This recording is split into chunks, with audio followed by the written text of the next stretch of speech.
నమస్తే, welcome to Andhraprabha. నేను తేజస్వి. ప్రధాని మోదీ నాయకత్వంలో ఈ ఏడాది దేశం అనేక అద్భుత విజయాలను సాధించింది. పేదల కోసం అనేక సంక్షేమ పథకాలను ప్రవేశపెట్టింది.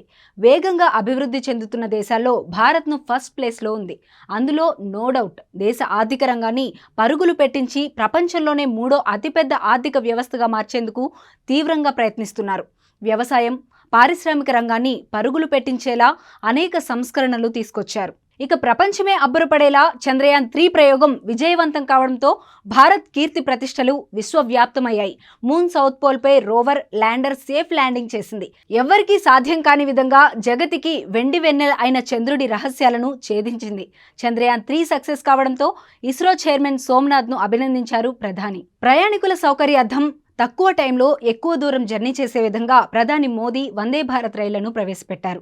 అత్యాధునిక హంగులతో సకల సౌకర్యాలు ఉండేలా ఏర్పాట్లు చేశారు. దీన్ని దేశవ్యాప్తంగా విస్తరిస్తామని చెబుతున్నారు.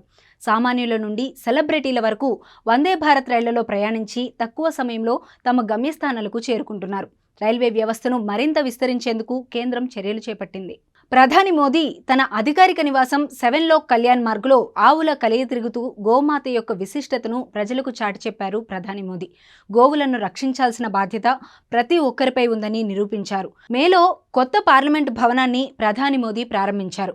పవిత్ర సెంగోల్ను ప్రతిష్ఠించారు. 2023లో వరల్డ్ కప్ ఫైనల్లో టీమిండియా వీరోచితంగా పోరాడి ఓడిపోయినా కోట్లాది మంది ప్రజల మనస్సును దోచుకుంది. ప్లేయర్స్లో ఆత్మస్థైర్యం నింపేందుకు ప్రధాని మోదీ కెప్టెన్ రోహిత్ శర్మ, విరాట్ కోహ్లీలను కలిసి ఓదార్చారు.